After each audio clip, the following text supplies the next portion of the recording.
So let's get started. Let's get ready to talk about this. So, in regards towards Joe Rogan recently having that earth-shattering debate, according to Douglas Murray, with comedian Dave Smith, um, there was a lot of pushback from the right. You had people saying, "Oh, well, Joe Rogan needs to have more people on the show who are more, pro-Israel or anything else of that nature." But he did recently have a very interesting interview with somebody named Jordan Peterson. Now, of course, now, in this interview, a couple of things are brought up today, okay?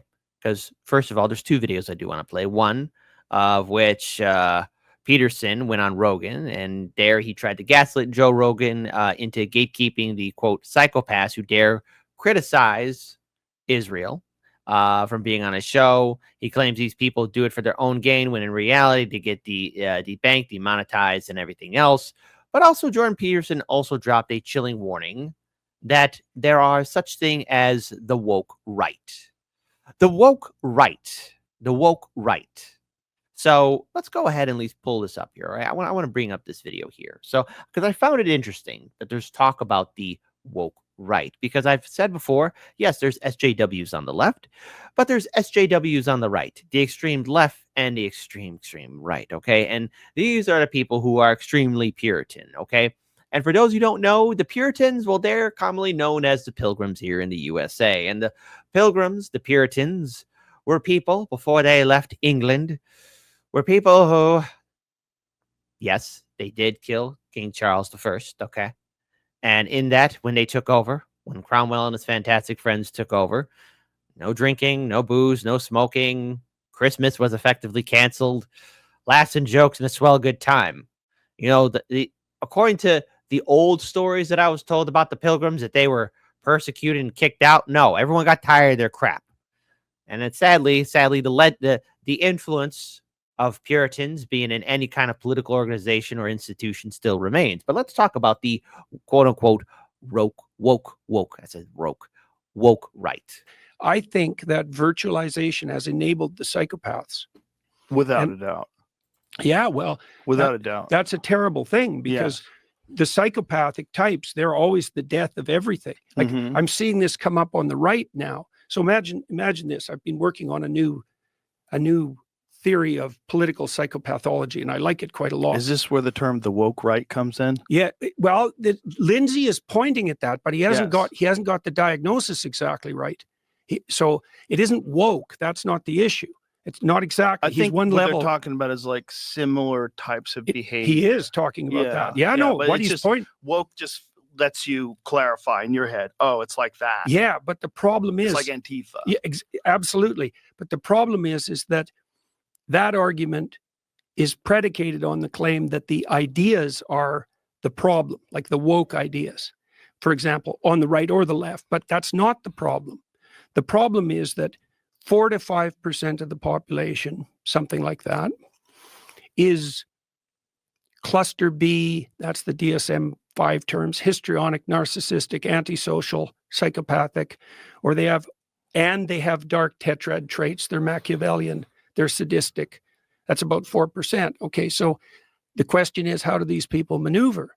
And the answer is they go to where the power is, and they adopt those ideas, and they put themselves even on the forefront of that. Right. And we see a lot of politicians do that. We see a lot of influencers do that.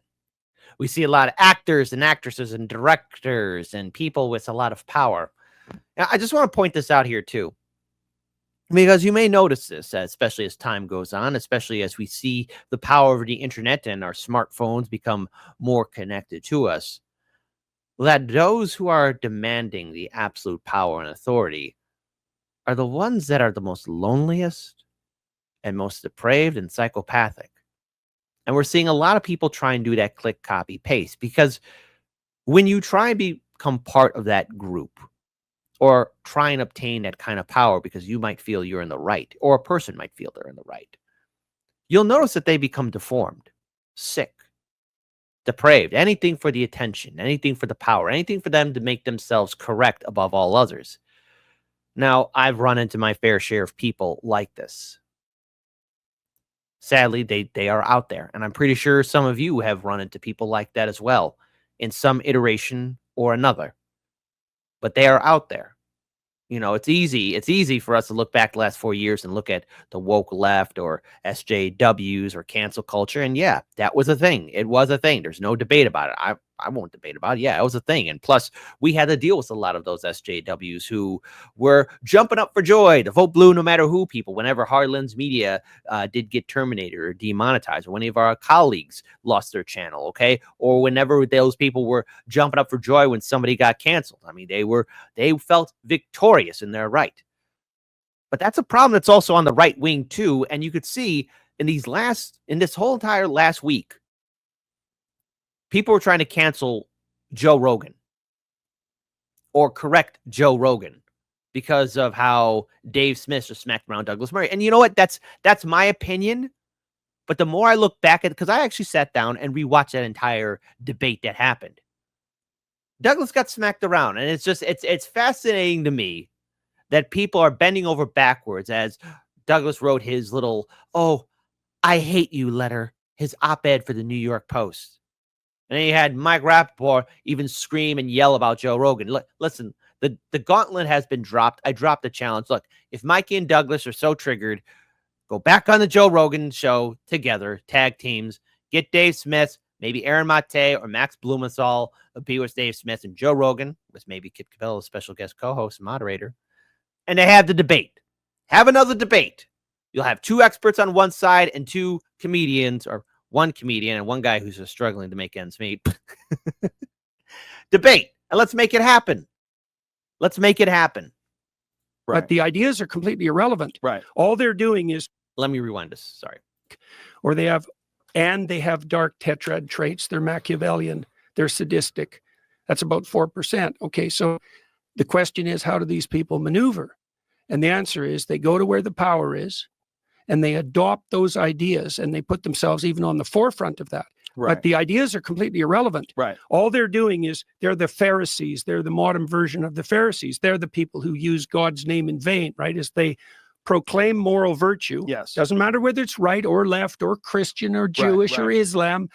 They invade the idea space and then they use those ideas as false weapons to advance their narcissistic advantage. Yes. And so then you have the problem, and the right's going to face this more and more, particularly because the left had to face it when they were in powers. Yes. How do you identify the psychopathic parasites, 4% of the population, who are clothed in your clothing and Right. waving your flags, Right. but who are only in it for narcissistic benefit? Now, I want to be clear.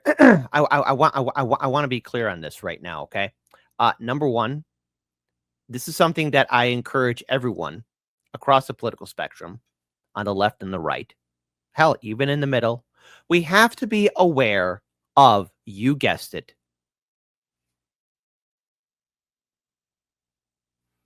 the extremists, okay? Really big extremists, people who want control. Because the one way an organization or group falls apart is as soon as the establishment gets its control, because they want to control the narrative, okay? They want to have absolute power.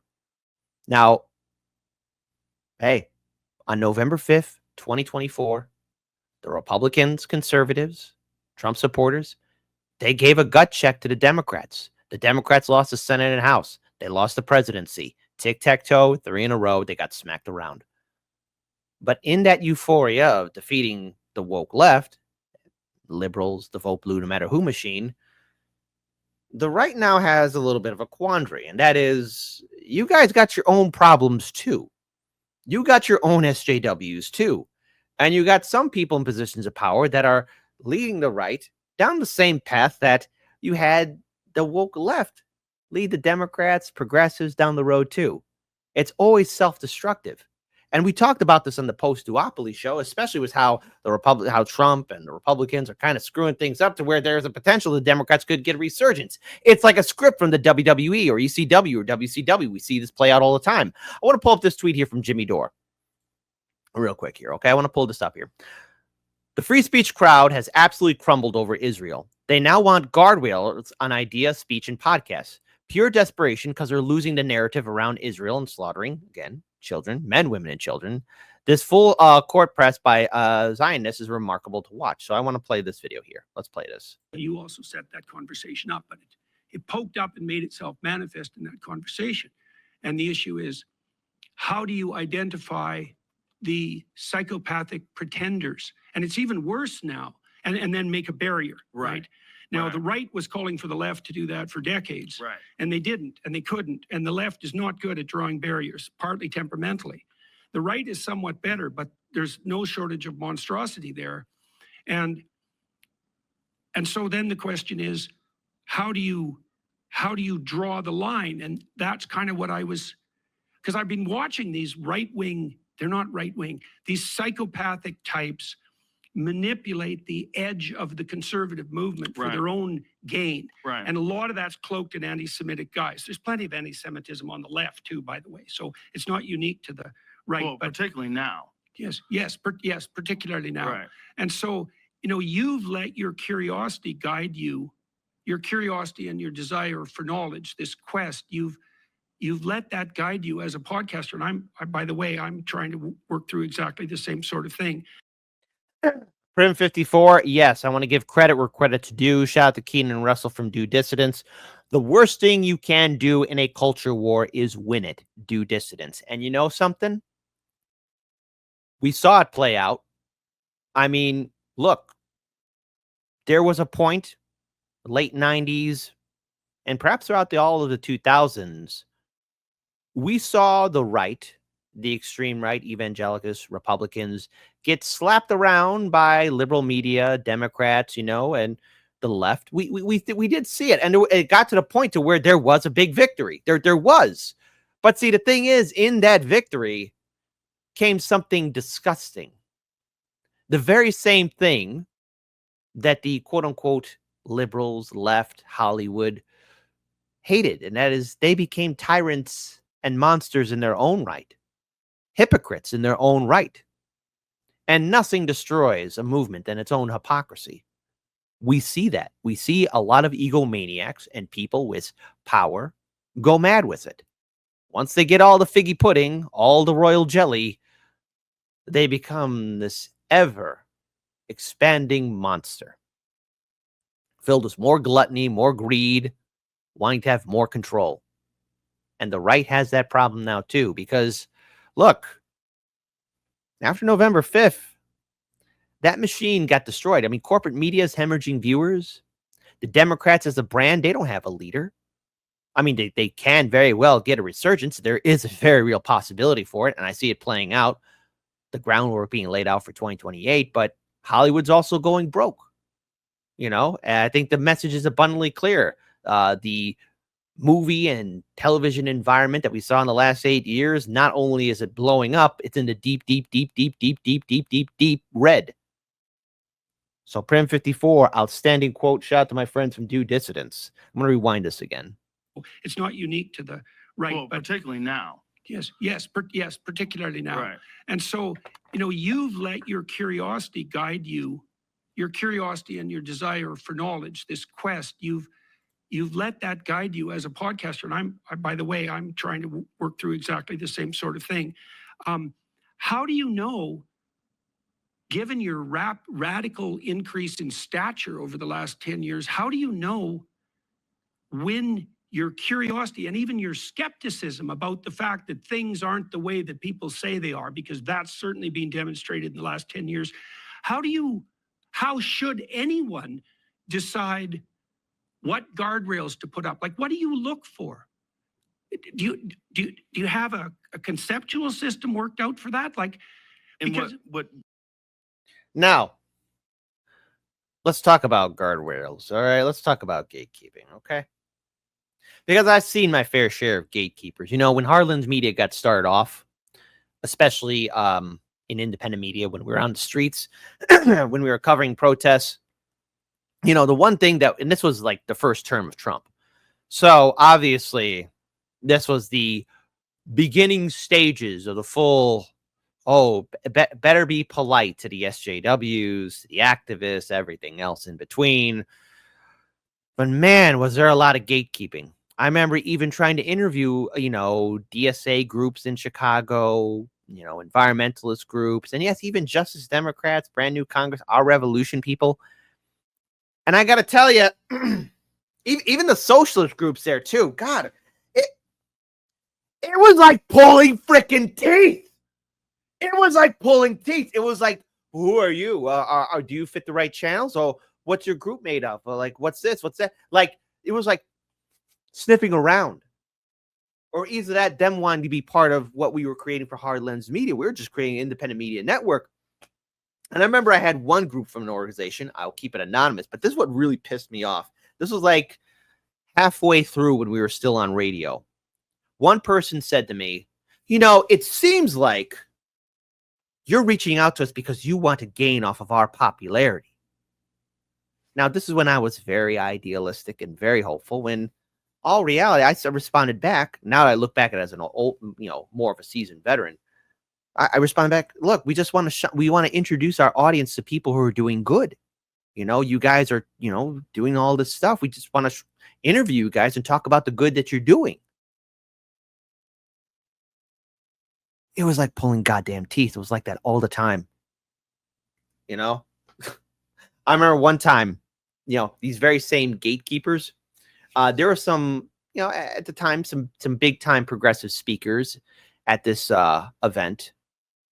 I don't want to name any organizations, but there was a lot of people, auditorium size, like maybe 100 people filled up. And we set up the camera, and Daniel was driving to bring the rest of the gear and equipment. And, it never was a problem before, but then one of the main organizers gets in my face and is like, hey, you can't film. You're not doing anything. Not without the committee's approval. And I was like, I spoke to you before about this. There was never a problem. It's like, yeah, well, not this time. And so I remember going ahead and picking up the phone, calling to Daniel and saying, hey, buddy, don't come here. Go back. Go back. Like they're being ridiculous. And I remember one of the lower ranking members of this activist group was like, wait, where you going? I was like, I was told not to film here. We dealt with so many of those gatekeepers, And an interesting thing about all those gatekeepers is when they did have some of their power, again, right after Biden gets into office, whoa, a lot of them disappeared. And then, now that Trump's in, I'm seeing them come back again. Where were you, baby? Just throwing it out there. Just throwing it out there. Just throwing it out there. I want to pull up one more video here. In the Gospels, Christ tells people to store up treasure in heaven where it doesn't rust, where the thieves can't steal it. That's reputational treasure. Right? So the idea is that if you conduct yourself impeccably, you'll develop a storehouse of reputation that will withstand all catastrophe. There's no place you can put your wealth that's more effective than that. It's the least violatable place. And that's right. It's right. Right. And so, but the problem is, and this is a really tricky problem, and you're touching on it, is that the reputation game can be gamed. Okay. So when your reputation rises, your serotonin levels rise. And that makes you less sensitive to negative emotion and more sensitive to positive emotion. So that's a really good deal. And what that also means is that there's a high psychological benefit to status increase, reputational increase, and a real cost to reputational decrease. So that's partly why people don't like losing face, for example, because their emotions dysregulate. Okay. Douglas Murray. Douglas Murray. Douglas. Sorry. Oh, what came over me? What came over me? Oh my God. What happened? Oh, man. That was crazy. That was crazy. What came over me? It's almost like Douglas Murray had the same situation happen to him. Now, to be clear here, first of all, I got to give a shout out to my Kick audience, okay? It's a me, Sarah P says, yeah, and Peterson works for them, the very same people who are the extreme gatekeepers and everything else. Hold on, what else we got here? Dr. Nick on Kick says, Jordan Peterson doesn't have any integrity. Everything he complained about happening to him at his university, he's now advocating for. Oh, interesting. Let's see. And of course, Commercial Herschel writes, it's always a matter of time before Peterson cringes out. And it's a me, Sarah P says, I bet you Peterson is sitting on one of those schmooly plugs. What? Oh, Kick audience. That's why I love you. And of course, shout out to my Rumble and YouTube audience as well. But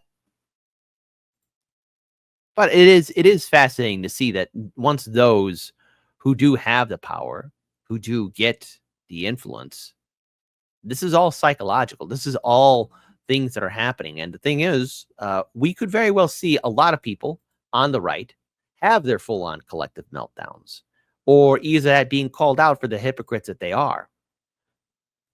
It's madness, and they need to be called out. Gatekeeping is never the answer, and this is why I say break away from the Democrat and Republican Party, because you know what? Both parties are the same. There might be some little differences here and there, but at the end of the day, it's all about control. One's the baby face, one's the heel, and then, one becomes the face, and then the other one becomes the heel, and then whoops, they switch it again. They switch it again. The eternal Uno reverse card. And always notice that some person or group of people always do come around with the microphone and camera and say, look at me, and look how correct I am. Beware of those people.